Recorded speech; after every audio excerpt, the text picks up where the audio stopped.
Hello, everyone. Welcome back. This is Sarah Smith, and you're listening to Raw Intentions.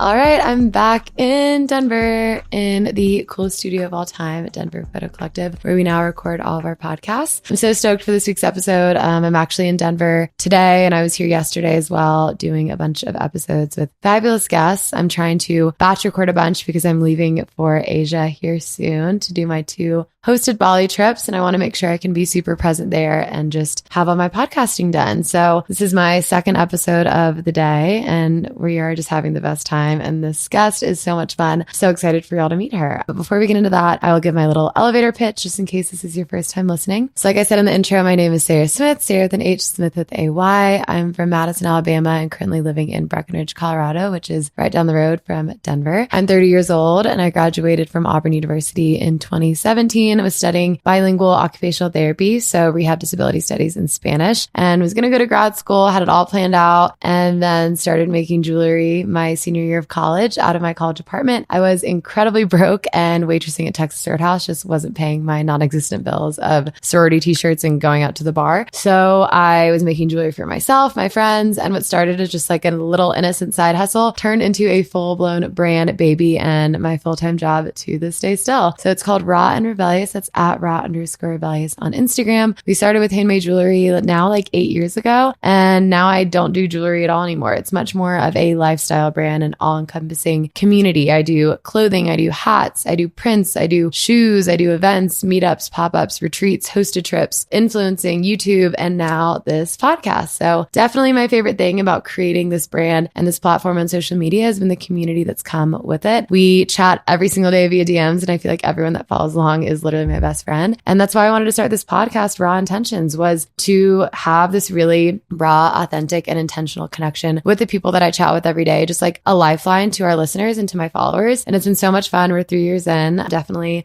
stick around if this is your first time hanging with us. We drop new episodes every single Thursday, and we have amazing guests. I take solo moments because obviously if I have a podcast, I love to talk about myself. And we've got a great guest for today, so let's get into it. This week we've got Rayna King. Rayna is the queen of Denver and all the things to do in Denver. And that's how I initially found her page. We also have a billion mutual friends, and I'm so happy that this podcast finally brought us together. But Rayna is so multifaceted. There's so much that I did not know about her. It's so funny. We share so much of our lives on social media, and there's still such a huge story to tell. Rayna talks about how she created her account, why she created her account, and what it was like seeing a lot of her favorite Denver businesses as a Denver native kind of disappear during COVID. It's funny too, through this podcast, I have found so many people that created their businesses and what they do to this day because of COVID, which is super interesting. But we talk about that, how she's grown her account, why she does what she does, and everything in between. We also talk about creating community and making friends and why she started her community group Hi Neighbor, which is so sick and such an incredible concept if you're local in Denver looking to meet people. She does an amazing job and does one meetup a month. And then she also started a women's activist group recently after the election and all the scariness that has come with that. She decided to take action and has taken her platform and really used it to something that she's super passionate about. So we talk about that too. And I'll let Rayna tell her story because she's much better at telling it than I am. So without further ado, let's welcome Rayna King to Raw Intentions podcast.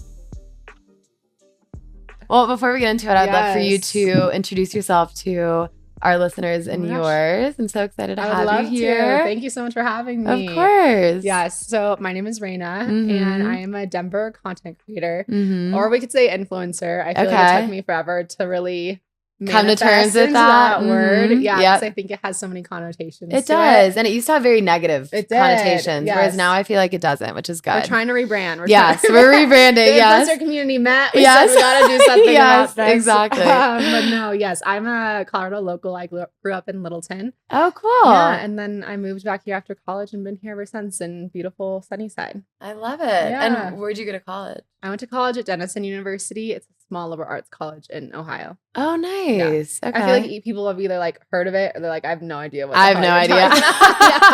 Well, because I went to Auburn. I did like the big SEC school route. So very different world. Very different world. But I was actually just talking to Brittany, the girl that was here before. Yeah. She lives in Littleton, and she was telling me all about it because I'm moving back to Denver in the you? next year. Oh, yay. Yeah. Which is, this has also been really fun. Longer. I know. I mean, I'm very sad because I love the mountains so much and I get to ski every day and do all the things, but I'm dating a guy long distance. And so I think Denver might be our like middle ground of like where we're going to meet, because with his job, he can't be in the mountains. Okay. So I'm just having to be a grown up and like sacrifice that, which is like totally fine. Not like forever. You can totally. Well, and like we're like right down the road from it, so it's not that big of a deal. Yeah. But it's been really nice because I've been doing so many interviews in Denver, and I'm like, okay, we can be friends and we can hang out, and that's been really nice because I haven't lived here in a while. Yeah. And so coming back, I want to like really handpick the people that I'm surrounding myself with and like make it a totally new experience. And because when I first moved here, I was like 25 and like just a very different version of myself than I am now. Yeah. And so I want to like be really intentional about it.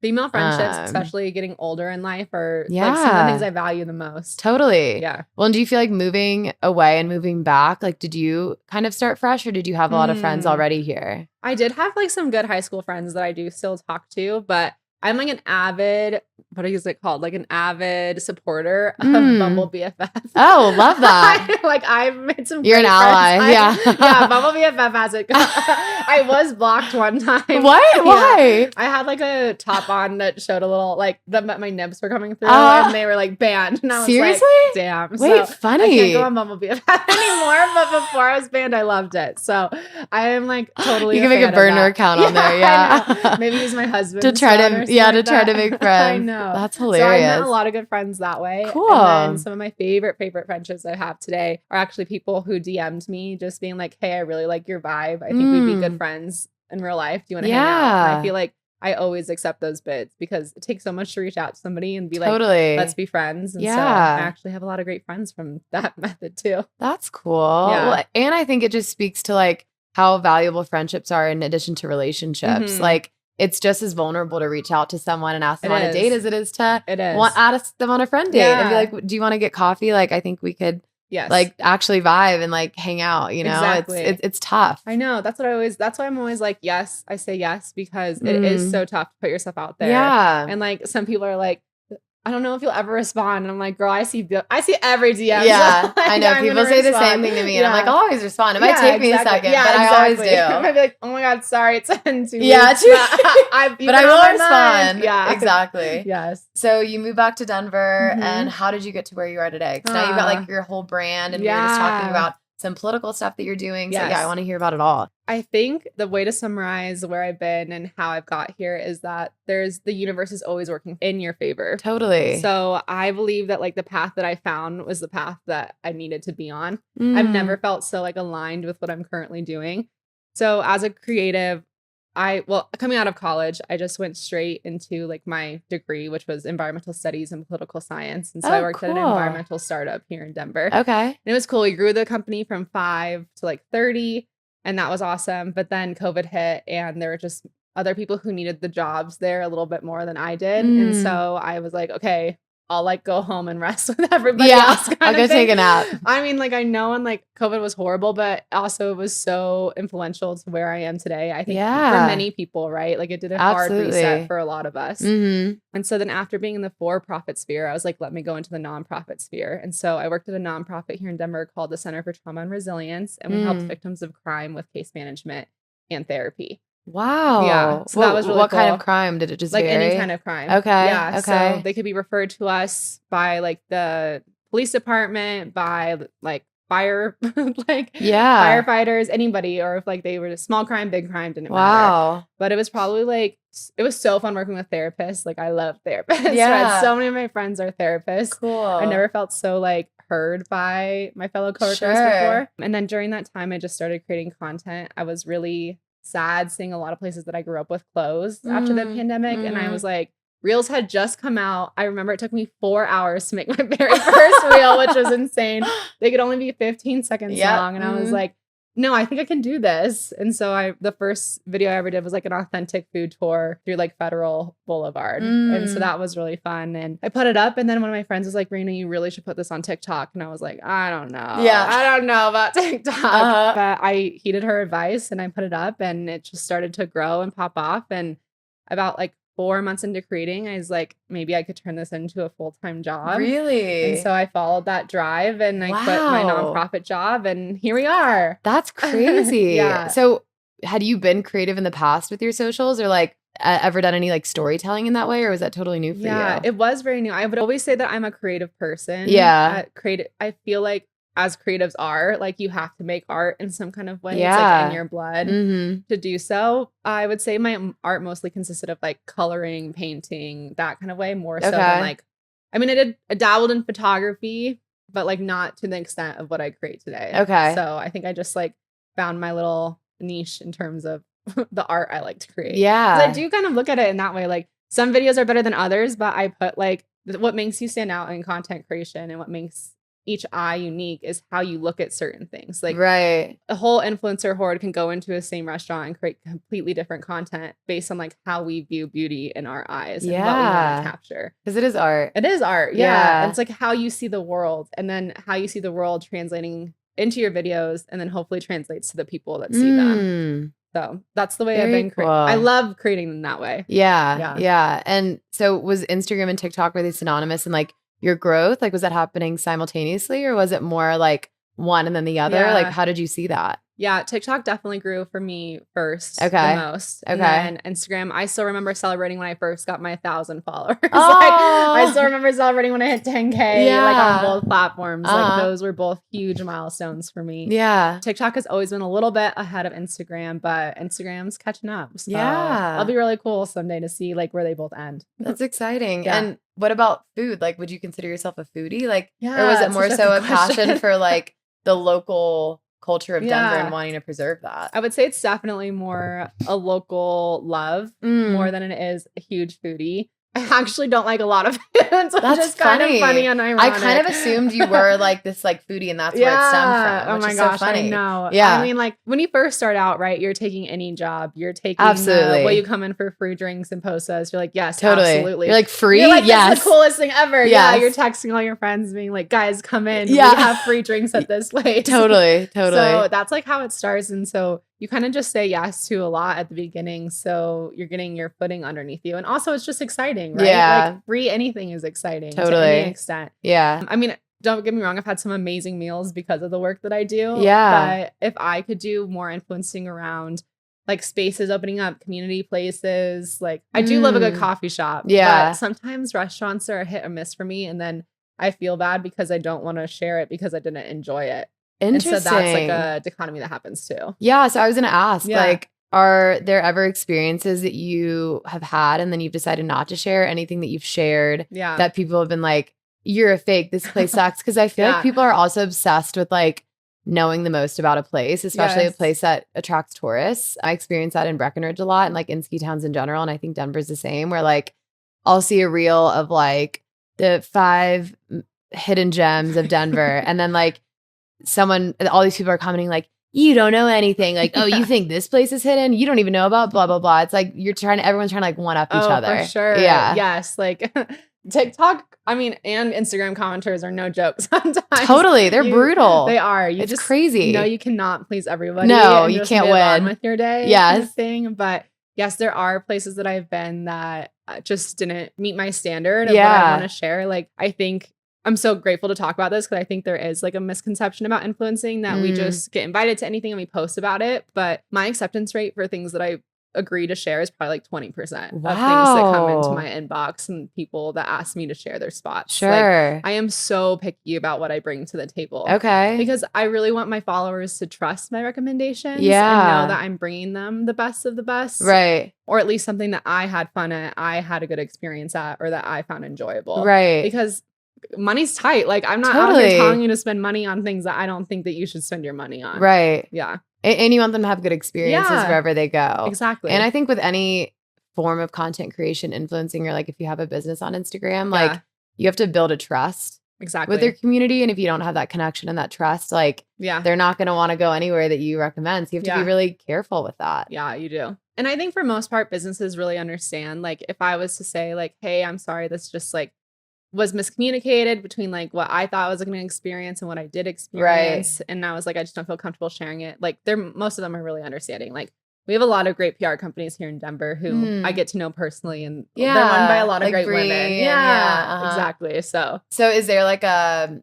way that you try to put it to these companies? Like, if you go to an experience, like to a restaurant, say, and you have a bad experience, like how would you handle that? Yeah, I mean, if luckily I would probably know the PR person, but let's say I don't, and it's like an outside brand, because this did happen recently, and I don't want to name drop. Yeah.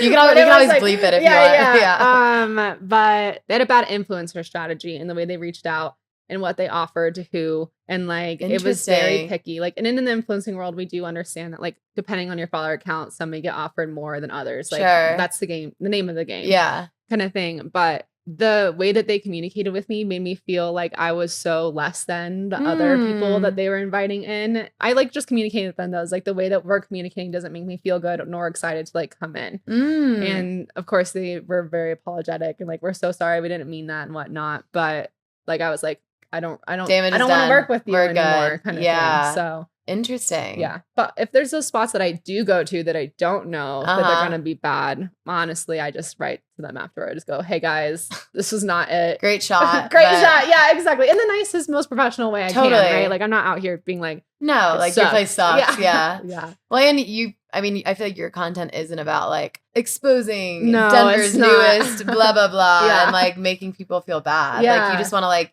I just wouldn't share that place. Yeah, just like not sharing the other places. So if someone reaches out to you that you've never been to, and like, how do you decide what is within your criteria or like something that you would like to share with your followers? Usually if it's like a new place, that's like the first one, right? Because like we all are getting excited about new places coming into Denver. Yeah. I'm actually going to a new event tonight. It's called Bells and Boots, I believe. It's like a new country club. Yep, I got invited to that too. Are you going? No, I'm recording podcasts tonight, and then I have to go back to Breckenridge. But yeah, I almost went to that. Yeah, I know. I was like, okay, that sounded cute. Yes. Oh man, I wish I was going. I wish you were going. That'd be fun. It would be fun. You should come sometime. Yeah, whenever I'm back in Denver, it'll be easier for me to like do stuff like that, because I get invited to like workout classes and like all these things, and I'm like, I travel so much that for me to like when I am home in Brack, I don't really want to be going back and forth to Denver. I'd rather just like be home. I'm 100%. Such a homebody when I'm home. I also like love my routine so much. Yeah. So I think when I move here, I'd be more interested in like doing activations and stuff. Yeah. But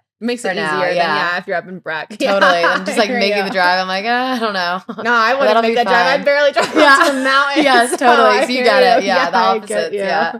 That's funny. Wait, I forgot what the question was. What criteria you Oh, yes. Okay. So if it's new, if it sounds fun, like that I could take my friends and we'd have a good time. And if like there's not a huge ask tied to it. So usually like what I'm grateful for at this point in my career is that if someone's coming to me saying, we want you to come to this event, post 3 stories, make 1 reel, and like syndicate it on TikTok and stuff like that. Right. I go like, whoa. Yeah. Hold up. Yeah, exactly. Like, how much money are you talking here, baby? Exactly. These are my rates. Yes. And so like there's that kind of conversation that comes, which is never uncomfortable and something you always have to get better at doing. Like I think in women in this industry, we're not taught how to advocate for ourselves very much. And we know statistically that women always ask for under what their male counterparts and then apologize for it. Yeah, exactly. They go, I'm so sorry. Can you give me more money? Yeah. And so, I mean, sometimes they say no, and that's okay, but you have to like ask, anyways. Totally. So, but basically, if there's not a huge ask tied to it, like for this evening, they're like, just come and experience it. And if you have fun, we'd love to for you to share it. That's no the things pressure. that I'm like, there's the no pressure tied to it. Like that makes me so much more willing to share a spot than a place that's like, you've never seen us, but we are going to require you to share like a reel of us. Totally. Like that feels like a little like less free. Like I feel a little constrained when like those emails come in. And for your like creativity, right? Like it's just like putting you in a box that you don't want to be in. And I do think there is that element of you're not respecting my time. Like I get really upset about that when I feel like someone's asking me for a lot, but like what am I getting in return? Like 100%. You aren't respecting what I've created. I'm giving you access to like this community that I've so carefully cultivated. So carefully and cultivated. I like love these people so much. You think I'm just gonna like hand them over to you? I like know. no, like I've worked really hard here too. Like I deserve to be paid for this service. I feel that inherently deep in my soul. Totally. Like I care for my followers. I want them to have a good experience. You want to like hug them all. Yeah, I do. I think we're all friends. Yeah, same. So I hear you exactly on that. Like careful about what we bring to them because we care about them. In that kind of way. So how do you advocate for yourself, and how have you learned to do that over the years? Because I'm like, as I'm getting into influencing, like I've started doing that and like creating rates for things. And I have a lot of friends that are also like creatives, like photographers, videographers, and that is the hardest thing is Yes. figuring out how much to charge and like how to ask for that. Yes. I would say like at the beginning, I relied heavily on a lot of my friends who are creators in the sphere who had more followers than me. Yeah. Who had more experience than me. Sure. Because I mean, like, influencing is still relatively such a new career. Yeah, and it's always changing. It's always changing. There's not like a rule book. No one hands it to you or anything like that. You're just stuck figuring it out for yourself. But honestly, I kind of like asked my husband, I go, would you feel weird asking for this much money? It's kind of just like a reset kind of thing like that. And he goes, no, like, why would I feel bad? Like, why would I feel weird for asking that much? Because it's just like I was saying, like, we just think in our heads that's crazy totally to ask for. And a man's head are like, yeah, and asking why a man, he's like, that? yes, and yeah, exactly. Yeah. So I do rely on him a lot to be like, no, you're not crazy. Yeah, no, you're not asking for too much. Yeah, like that kind of thing. I like that. Yeah. That's good. And I always want to pass it forward too. Like if anyone is starting in content creation and needs help or like wants like some insight on like how much they think they should charge, like absolutely here to help in any way. Like we can only keep helping and growing with each other. Right. No, and I think that's important to understand that other people's success and growth doesn't hinder your own. Yeah. If anything, there's like not. Space for everyone. There is. And I also think it's important, you know, with asking for rates and content creation, like you can try different things. Yeah, like you can decide, like there really is no rule book. So you can decide how much is it worth for your time. Like I've done gifted things if it's a product that I really want. Exactly. 100%. If it's not, I say I actually have rates. I can share them with you if you have the budget. If not, like no worries and like wish you the best kind of thing. Yeah. Beautiful. That's how you do it. Yeah, because people can say no and that's totally fine. And you're going to keep growing and building your portfolio. And there's always going to be people that say yes as well. Exactly. You know, and those are the moments where you're like, holy shit, they just said they accepted this exactly. rate that I thought was crazy high. Like that's a Yeah. beautiful moment because you realize that you've built something for yourself that is worth that amount of money. Yeah. So everyone's just kind of like shooting in the dark for that. Yeah, we all are. Yeah, exactly. And like what made me think about what you said is like, even if you said no, someone's going to find it that says yes. And they're going to be so excited to say yes. Totally. It's like, you can't feel guilt over saying no to something that you genuinely don't want to do. Right. Because they're going to find somebody who's really excited to do it. Yeah. And then you guys will both be really excited and you'll want to do good work for them. Yes. Because you feel valued by the company. Yeah. So do you feel like there are a lot of content creators and influencers in Denver? Like you said, you have a lot of friends in the space. I do. Yeah. I think there's a good amount of us. I'd probably say, you know, there used to be a lot more influencer events like about a year or so ago. I think now we've migrated to more of like one-off postings. But I would say there's probably like 25 to 30 of us that I probably consistently see like throughout. And I mean, there's always some new ones coming onto the scene. Always some people leaving. But it's a pretty small community. Of course, more is always welcome. Like we were saying, everyone has their eye. Everyone has their way of telling their story. Yeah. So, but yeah, there's a good amount of us. Cool. And for anyone listening that maybe wants to get into content creation, like do you have any tips or advice like for dipping your toes in? I think one of my favorite things to start with is like, it's not cringe. Like the only person who makes something cringe is yourself. Yes. Like that's like not a thing. Yes. So go do it. I would say build up to making it about yourself. I think if you start content creation and you're all about you, that's a lot harder for people to buy into than like having it be about your favorite coffee shops or being about like going out and exploring or stuff like that. Like you want to build yourself back into it after you've already built up trust with your I like followers. that. Yeah. That's really smart because an influencing like platform feels very like ego. Like it feels very much about you. So finding ways to like provide something for your audience and like your ability to identify, I think too, like coming back to you saying having your uniqueness, like identifying what makes you unique and like really honing in on that. Like what, like we are all so different. We've all been raised differently. We've all had different life experiences. So like, what are you experts in? And like, what are things that you love so much? And how can you combine that into your content and kind of show that, which I like. Yeah, yes, exactly. That's awesome. Yeah. So do you ever get people like reaching out to you for that kind of thing? Like, cause I know you get a lot of DMs. Like what are things that people love my DMs. are up in your DMs about? Cause you were just talking about that. Yes. I mean, I do. I have had some people just reach out being like, how much do you think I should charge for this? Or like, where do I get started? At the beginning of the year, I really did want to do like an apprentice, not that word. What's the better word? like a workshop maybe? Or like, yeah, like an workshop. internship. I don't know. Apprenticeship for some reason makes me think of like a silversmith, like someone like it, right. like from like the medieval times. I don't know why.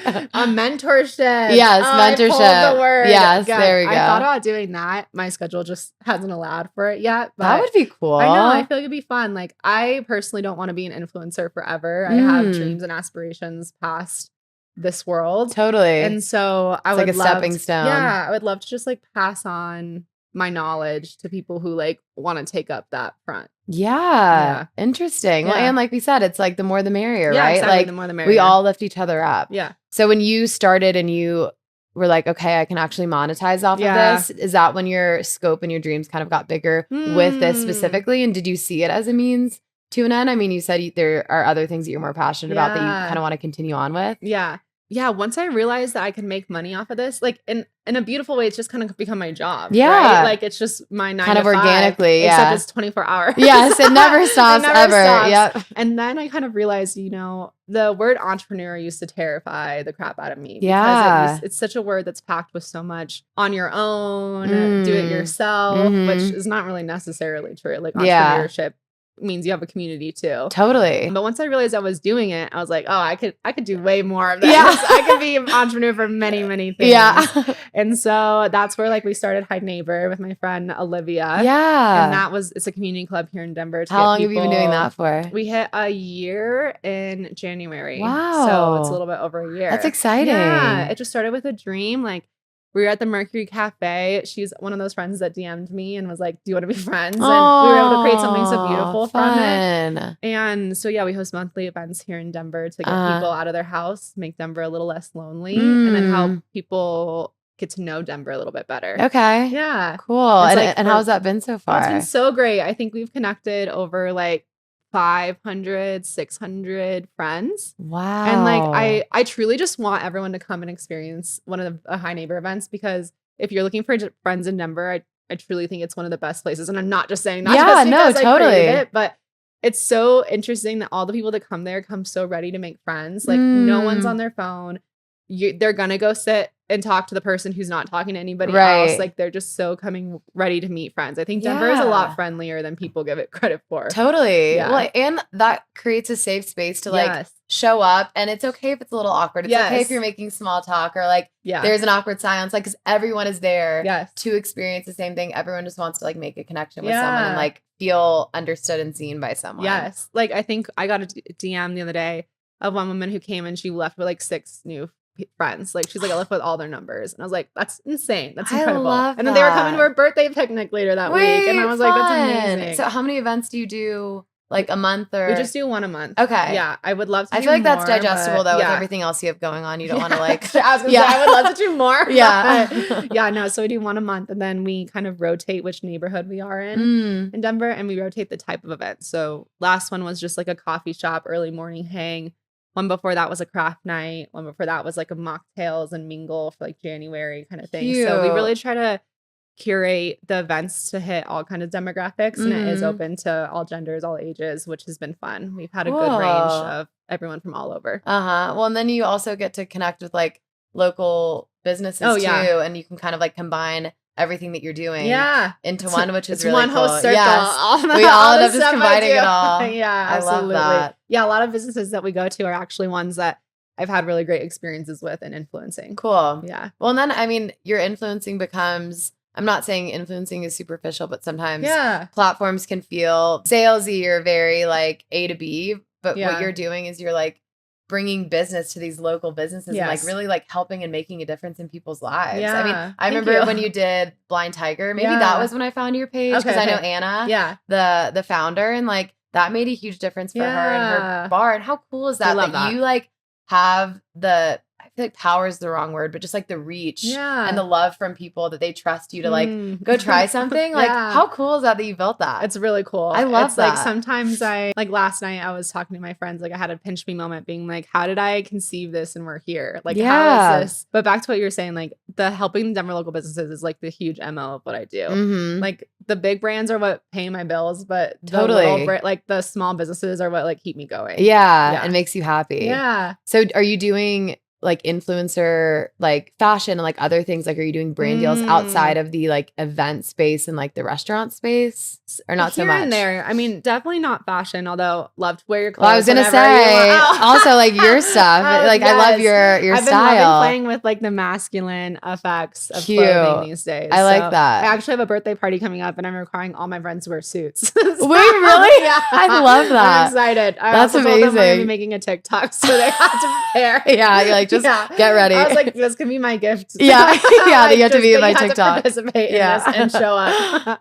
That's fun. Yeah, no, it's cool. So I don't do like fashion that much, although if a fun one comes along and it feels totally right, yeah, we'll have to work together on something. That'd be fun. Love that. Yeah, a lot of them do come from like big alcohol companies. Okay, yeah, that's where a lot of the money is, and honestly, they've done a great job of making it Denver specific, so it doesn't feel like too far of a reach for my audience, right? Because like no matter like what big payment is there, I'm still gonna make sure it has a Denver spin to it. Like I'm not just gonna put an ad for I don't know, a gummy on like my page, like a probiotic. Like, I don't take from my so probably like, should, but this like, doesn't make any sense. Yeah, exactly. Cool. So. And do you feel like fashion at all is like, because when you were talking about your creative outlets earlier, like looking at your outfit, like to me, fashion would be one of them. Like you said, you just started playing with like more masculine styles. Like where did that stem from? Honestly, like I've always been into like dressing up and looking good. Like I used to be that like girl in high school that wore like heels to school for like no reason. I love that. I could not wear my hair in the same way. Like I a love whole that. week. Like it had to be in different styles. And then that's so playful. You know, you go to college and all you're wearing is hoodies and like big t-shirts and Nike shorts. Yeah, exactly. And like very similar, like what I do in my day to day. Like I'm at home working a lot of that day. Like so I am in more casual clothes, but it's been fun to like step out. And like I love creating fits that I've never worn before. So like I've never put these pieces together specifically. And I'm really in my no buy era right now. So it's been really fun to experiment with what I'm in that as well. Yay, I'm actually I was showing you the space and I'm recording some content in there today. And one thing I'm doing, because I'm going to Bali and like Asia for a while, is I'm doing a video of like trying to find new outfits within like my own wardrobe like for the summer. Love that. Because all my roommates have been buying stuff, which like I'm obsessed with buying. I mean, shopping is so fun. We love buying the things. dopamine hit is great. And I love seeing them try everything on, but I'm really trying to save money and just like consume less and be less of a consumer and just be more intentional about it. And I have so many clothes. I'm like, why don't I just wear what I already have? So I'm trying to like refine ways to style stuff too. So I'm kind of in that same mindset right now. Well, if you need, my neighbor is doing a clothing swap. So really? Just like not publicly. Oh yeah. we can talk about it after the pod. You're like, and her address is exactly. She'd probably kill me if I invited that many people to it. But yeah, we're doing a clothing swap just like with friends and friends of friends. Oh, nice. So, Also, if you know anybody who's like really trying to get rid of some clothes. For sure. And then I think we're all going to donate it to like a women's shelter afterwards, like the clothes that no one. I love that. Yeah. I love that. But yeah. And speaking of women's shelter, we were just talking. Great segue. Yeah, totally. We were just talking about some of your activism before we got on the podcast. And I didn't know about this side of like you and your business and your passions. And I'm very passionate about it as well. So I'd love for you to talk about that a little bit. Yeah, absolutely. I think very similar with the word entrepreneur, activist also used to scare me. I think it's also another word that has so many connotations behind it. Yeah. But activism can look different in so many ways. And the way that I've kind of manifested it is starting an activist women's group here in Denver. Okay. And this started after the election. Very upset. I know a lot of people were saying that they weren't surprised that Kamala lost, but I definitely was. I was too. Yeah. I was pretty shocked. I was on my hope I for. had hope. I had big time I was hope. on that side of TikTok Same. where like I was like, this is gonna be amazing. Which is crazy how social media, I mean, we were talking about the divisiveness before and like my For You page was all like Kamala and like all of these people. And I was like, okay, like there are other people like me. Like we're going to be okay. Like people hate Trump like I do. Like it's all going to be fine. Yeah. And like I told you, my mom is super liberal and super political as well. So like we just had like hope. But I guess that's all you really can have in that situation. I know. But I didn't know it was blind hope. In that way. I know. So I know. I don't know. I think like, and one, obviously very, very sad that that's the way that it went. But also I think good because it made me realize I was in a liberal bubble and that there was a lot more work to be done, sadly. Also in a great way, I guess, too.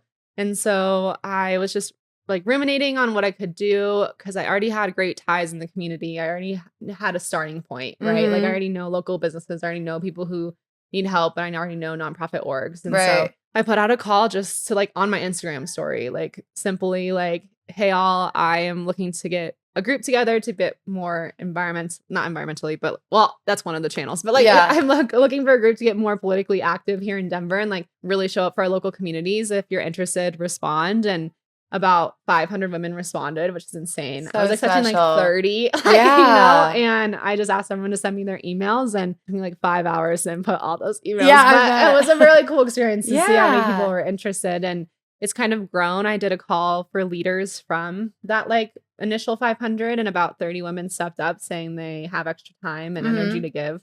And so we kind of created this whole group. We have an admin team, we have a women's rights team, we have an immigration team, we have a like healthcare LGBTQ plus team, and like it's always growing. And we just hosted our first event last night, our first activist event last night, and it was amazing. Like 80 women showed up, and we were able to have some nonprofits that are here in Denver come and speak to the women about how they can get involved and how they can help and how they can be like better activists. And it was so cool. That was like, it was such high energy there. I feel like I'm still riding that high. Absolutely. Like just probably give you so much hope. Oh my gosh. Yeah. And I think that's what I'm realizing too. Like I'm very grateful to have a lot of friends that are politically involved, politically active, politically loud like I am.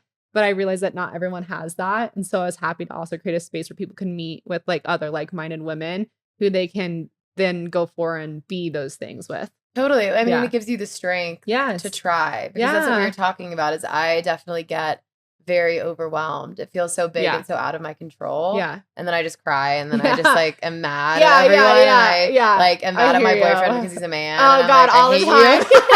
Like for what? All he didn't do anything. I know. And I'm like, what were you doing tonight when I was out here? Were you fighting for my rights? Yeah, exactly.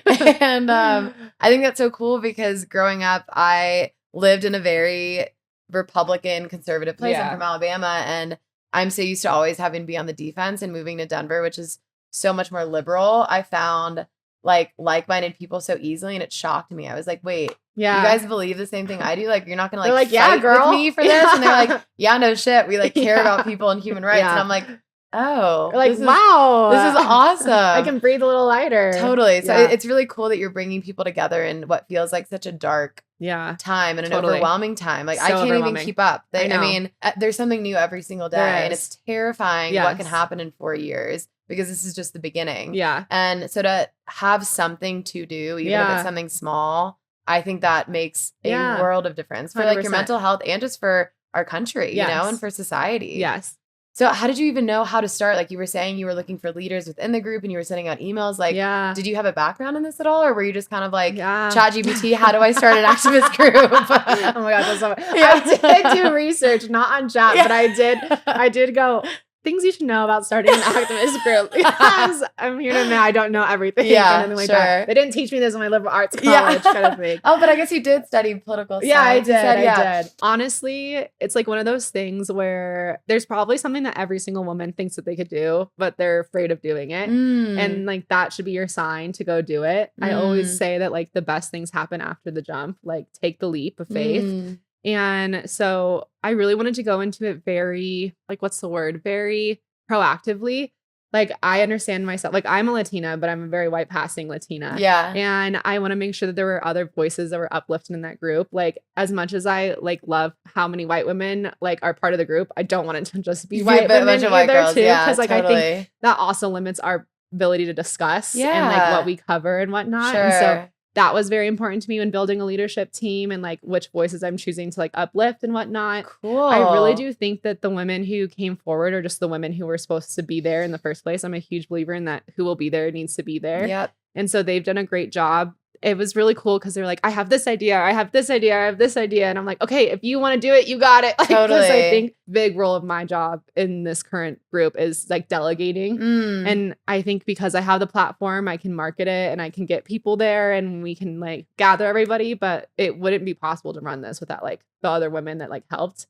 And it kind of just came organically. I would reflect on it a lot. I'm a big into like meditation and like sitting with yourself and sitting with your thoughts. And like once you stop consuming so much, you can probably think a lot clearer. Process things clearly. Yeah, you had to get off TikTok. Yeah, get to this. Unfortunately, you have to put your phone down. Yeah, exactly. And so a lot of it came just from talking to my friends who are also politically involved and being like, here's my idea. What are your constructive criticism? Like, this has been in the works since early January. So we just had our first like official meeting in April. Yeah. So like we really took our time to be careful with it and like make sure that we were bringing like the best of the best to the table. Right. Yeah. So activism takes time sometimes. No, I'm sure. It doesn't happen overnight. Yeah. And I think it's smart that right off the bat you went in and you found those leaders. Yeah. Because if you hadn't, I'm sure you would have gotten over your head. Yeah. And for just sure. like it wouldn't have been possible. Yeah. And then all these other people have these amazing ideas. Yes. So they're making it even better. They are. Than you probably could have imagined. Yes. And I being agree. open to that and being open to uplifting different voices and bringing diversity to the group as well and to the leaders, I think is super important to make sure that the message is amplified to like every single person and everyone feels like represented within that. Yeah. Because that's not always the case, obviously. Exactly. Wow. Yeah. That's really incredible. Thanks. And the event went great. Oh my gosh, it was fabulous. Oh, it was so cool. great. It was funny. I got up to like introduce myself and I forgot to say my name. I was like, at the end, I was like, oh my God, I'm so sorry. My name's Rayna. By the way. Bye. Okay, bye. Yeah. But no, it was just, it was cool. It was cool to see something that was a brainchild of mine become a reality. Right. And it wasn't that hard. And I kind of love that aspect. You can just kind of do it. Yeah, I can just do it. It comes very naturally in that kind of regard. Well, and it's like what you said earlier about like the universe kind of conspiring in your favor. Like always. I think if you're doing something that you are supposed to be doing, doors will open for you and it will feel, there won't be as much resistance. No, there's no resistance towards it, you know, like things will just happen for you. And that's when you know, like if you sit in it and you allow yourself to sit in the stillness in your meditation or whatever that form is for you, you realize like, wait, this is super easy. I should like lean into this 100%. Because it feels really right. Yeah. I always had to like teach myself too, like you need to lean in. Like when you want to lean out, you should probably lean in. Lean harder. Yeah. So I love that phrase. And I mean, you seem like manifestation, spirituality, is that a big part of your life? And very much so. Yeah. Has that always been the case? You know, raised traditionally like conservative, like Presbyterian, all that jazz. And then I went to college and I realized that there's so many more beautiful ways to look at life than just the one narrow way I've been taught. Sure. And I feel like my relationship and my spirituality has been something that grows like daily. Yeah. I ebb and flow, right? Like I come in and come out. It's not like a huge like daily kind of thing for me. Like I do love pulling tarot. I do have 2 spirit guides that I talk to sometimes. Like just their presence. But yeah, I think just being like present, the way I describe it is like the way that I'm able to do what I'm doing is because I've done so much work internally first.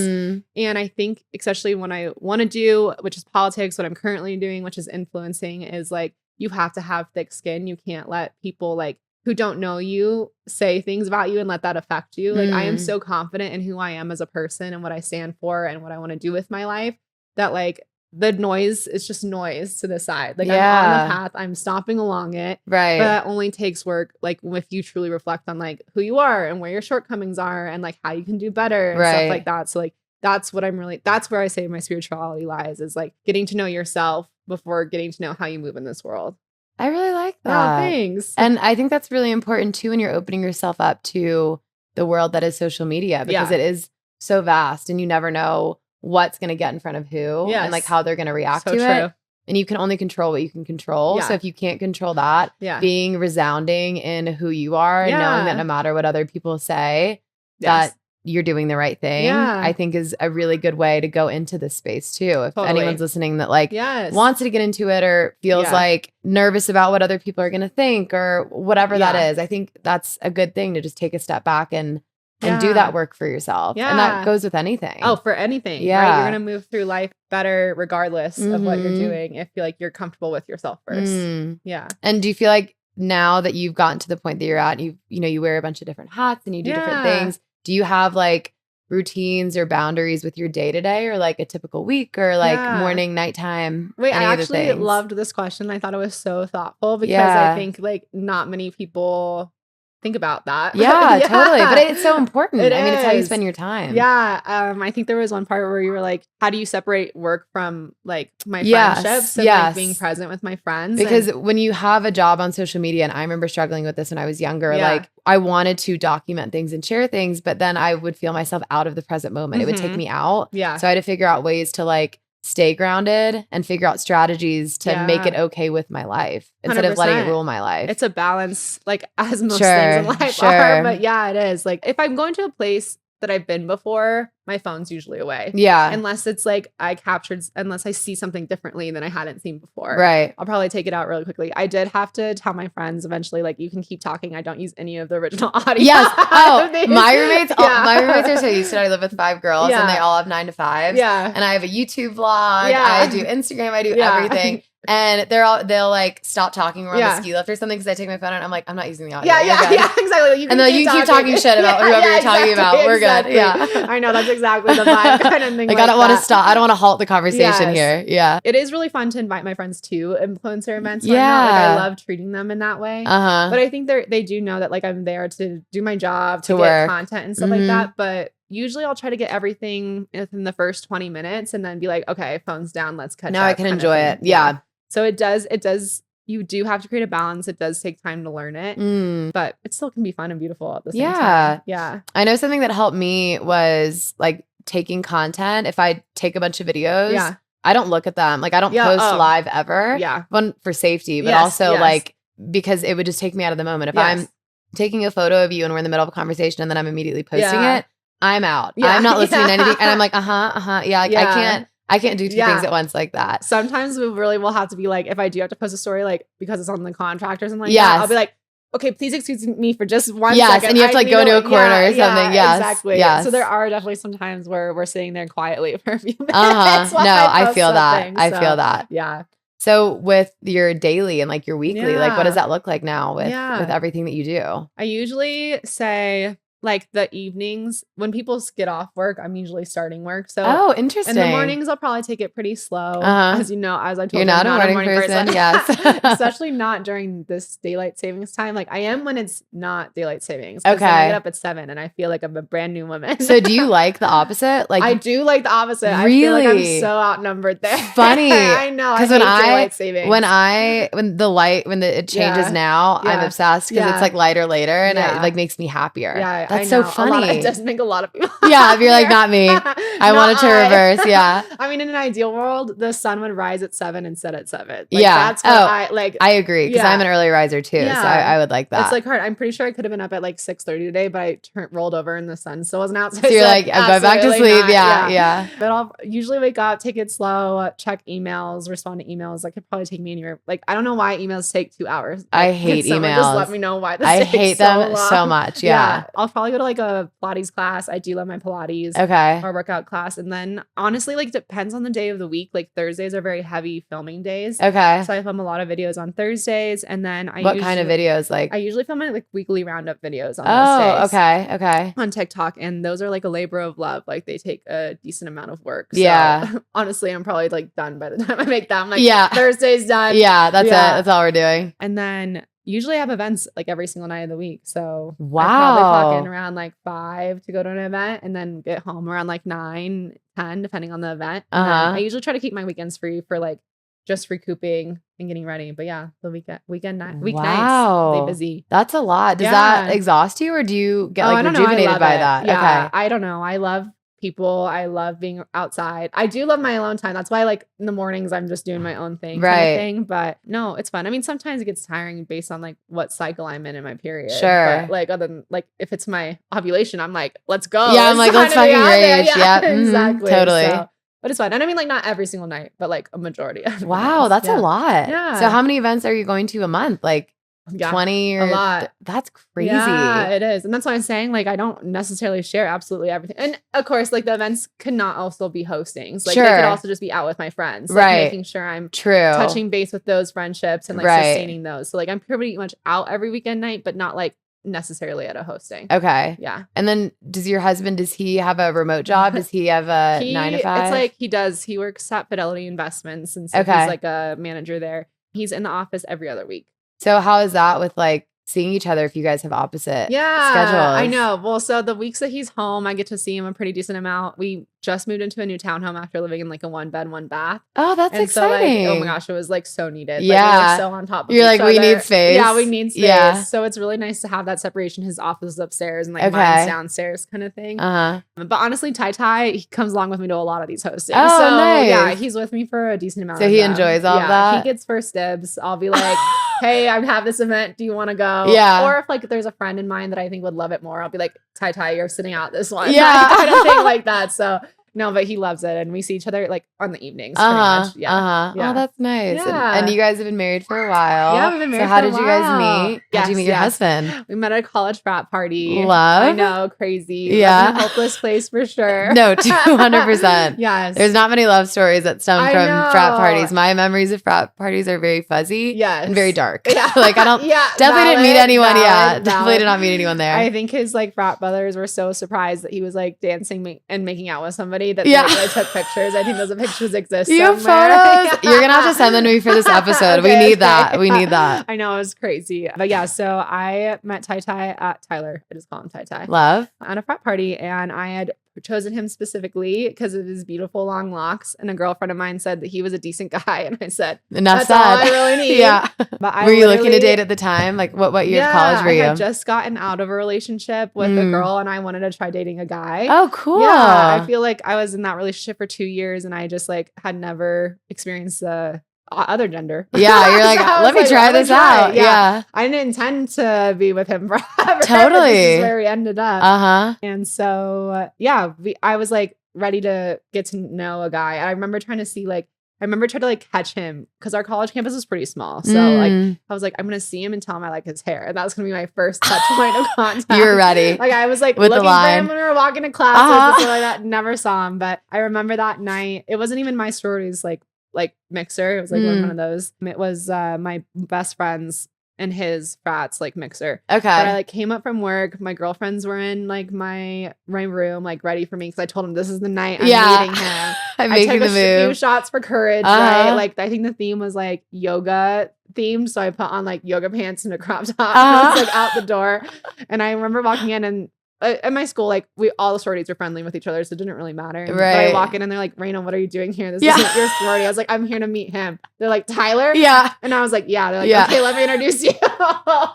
And so they're like, okay, here he is. Like, okay, yeah. Yeah. And so we met and we talked and we danced and we made out. And then it was so hot in frat parties. I was like, I need to go outside. And usually that's cue for like, I'm leaving you. Yeah. Like, bye. He was like, can I come outside with you? And I was like, yeah, that's fine. That's so cute. I wasn't trying to leave him. I genuinely was just hot. Yeah. Kind of thing like that. And then we exchanged numbers and he asked me on a date the next night. And it was extremely uncomfortable. Like, you know, when you meet someone drunk and then you hang out with them sober, it's just. And you've already made out and stuff too. So you're like, how do we act? I know. How do we act? Like, and you're in college, so you're already awkward anyway. Yeah. And it just so happened that there was only one restaurant in my small college town that was open on like Sunday nights that he asked me like for a date. And we walk in and like all his fraternity brothers are there, like having like dates of their own. I was just like, everyone was there. Yeah, everyone was there and just staring at us. Hi. Yeah. So, but we made it through the awkwardness, and here we are. We got married like I think a year or so after college. And so, yeah.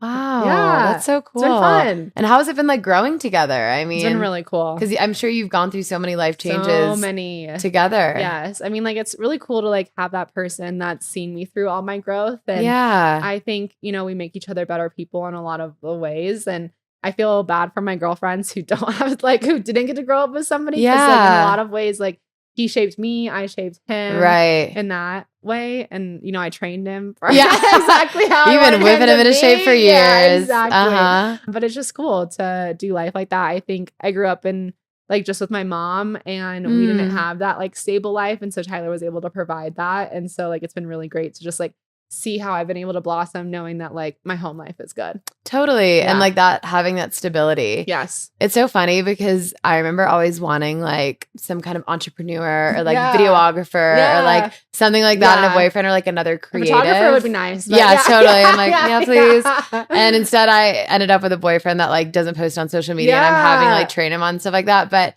what I kind of love the stability. Like he has like, he's a mechanical engineer and has like a great job. And like, that's it's the just starting point. It's so nice. Like, it's so nice that like I can flit off and like do this podcast that makes me no money. Even though he's always kind of like, are you sure you want to be doing that? I'm like, yes, Yeah, I do. exactly. But he's like so supportive and like, Yes. I can go off and do my thing. And I feel like I've got this like backboard almost. 100%. And it's really nice. And it makes you feel like you can like take more risks and try more things. Not that I'm like dependent on him at all. Right. But if something were to happen, you know, I know that I have him, which is really cool. I feel exactly that. Like, I always want to be like so transparent when I talk about like when I started influencing and stuff, that it wouldn't have been possible if we didn't have another income. Totally. You know? Like if Tyler didn't have a stable job. Like, so there is 100% that aspect, and I feel you there. Yeah. And was he supportive like at the time when you wanted to start it? Was Tyler's he like, go get it? never not told me to go do something that I wanted love to go that. do. Yeah. That's He's awesome. like, okay, do it. Yeah. Okay, why not? Yeah. And is he into like the content and all? Like, is he in a lot of your stuff or not so much? You know, he's been growing into it. Like, I told him he could have like a killer TikTok career doing like a life of a +1. Like, you know, if he like had that content that way. So relatable too, because he could probably be like, not like deadpan about it, but it's not like, hey, what's up, guys? It's like, okay, well, now I have to take pictures of her. She just asked me for more pictures. Now she's over there talking to people and I'm just standing here by myself. Exactly. Like that kind of thing would be so funny. But, you know, his heart's not in it. If your heart's not in content creation, totally. you can't do it. Well, that's what my boyfriend says. He's like, the issue is you love attention and I hate attention. And I'm like, totally, but I'm still going to make you be in this video. Yeah, absolutely. Tyler does. I do make him do like lip syncing ones with me, like especially when we go on vacation. Like that's really fun. But I think he likes camera more than he lets on. I think he's starting to step into it a little more. Exactly. I feel like you have to like dip your toes in though, because at first he was like, absolutely not. Like I don't want to be in anything, and now I've like slowly gotten him into stuff because like I've gotten deals for us where we get stuff for free. I love and it's that. because of that. So I'm like, okay, well, if we're getting this for free, you got to be a part of it. And he's like, okay, fine. Well, right, like he's benefiting. Free stuff. Totally, exactly. Totally, I love that. Yeah, I know. Maybe I'll have to introduce Tyler a little bit more so we can get like fun couples. I know, like hotels and like vacations and stuff. Yeah, we worked with a van company over Christmas and like lived out of a van for a week, which is really Did you fun. Enjoy that?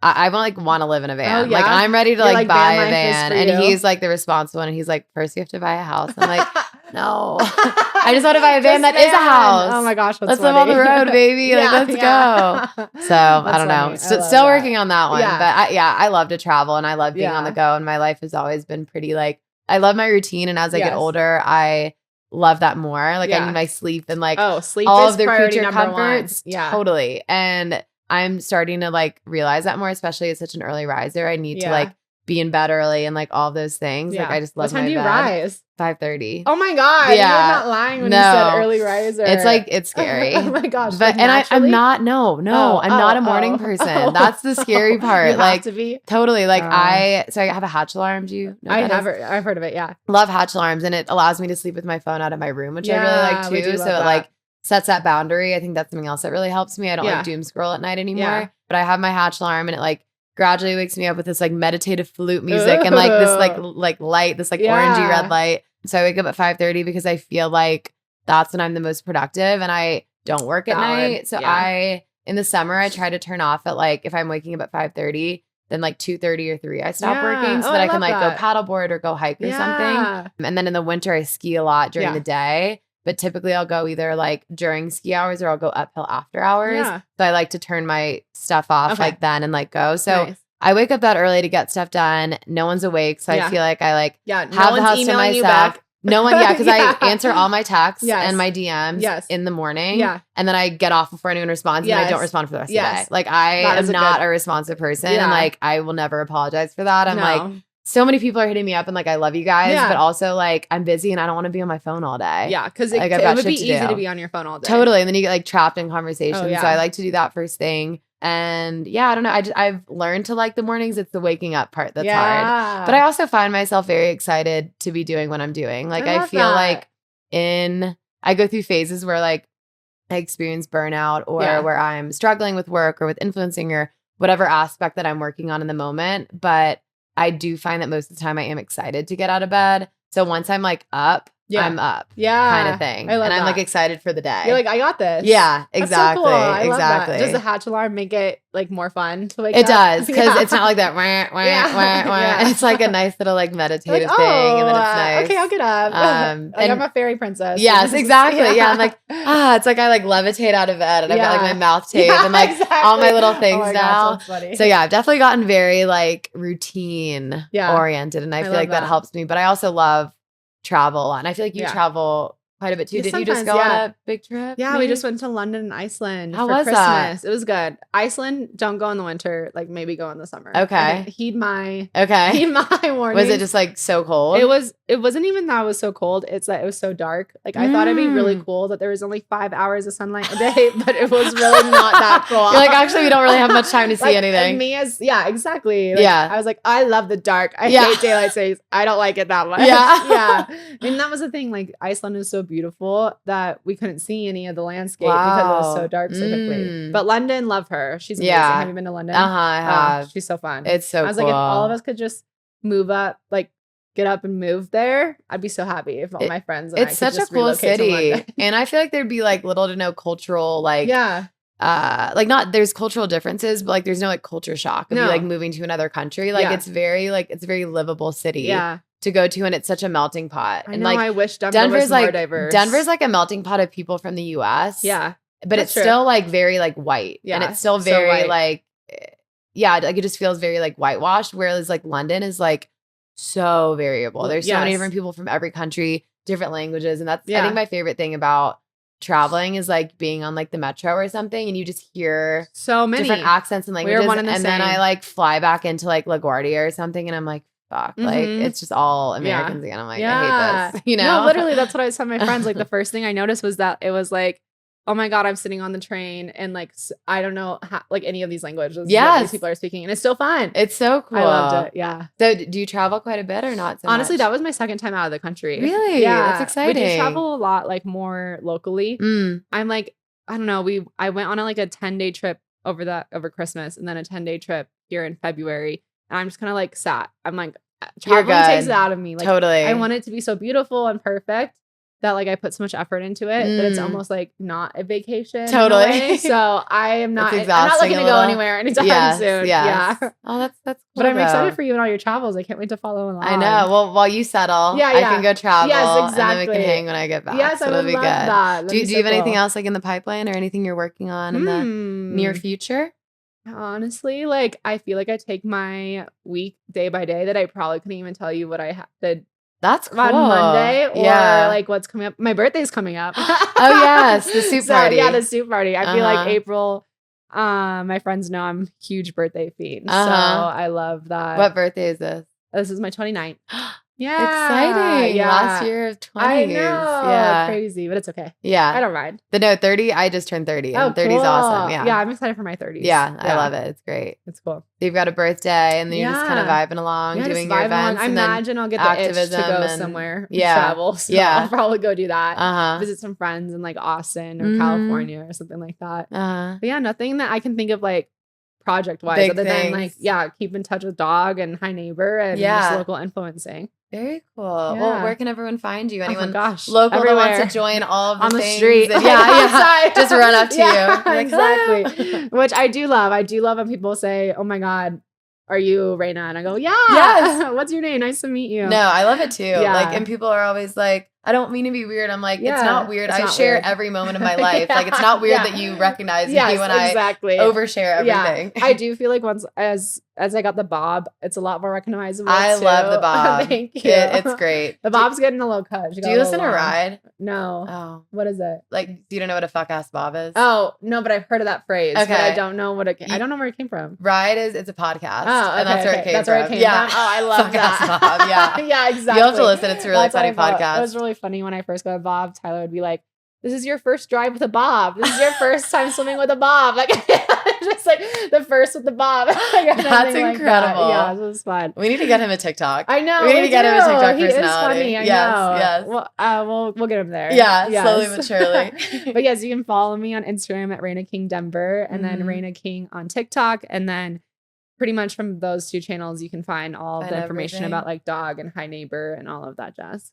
Amazing. Yeah, and make it easy. Well, thank you so much thank you for having me. I appreciate it. So I love chatting much with fun. you. We probably chat for hours. Oh, no, 200%. And I'm excited now. Like I said, like I'm getting to cultivate all my friends in Denver. I know. So now I'm excited for you to move back. I get to hang whenever I move back. And see you at influencer events. Yes. And I've like barely been at any influencer events because there's people think I live in Aspen too. So I get invited to a lot in Aspen and it's like a 2-hour drive for me. And I'm like, You're like, still, this it's is far. I want to be in my bed. I love my bed. Sorry. That's always a problem. Yes, but no, when I'm back, we'll get to hang out a lot. I'm excited. Well, thank you so much. Thanks for having me. Thank you guys so much for listening, and we'll chat with you next week.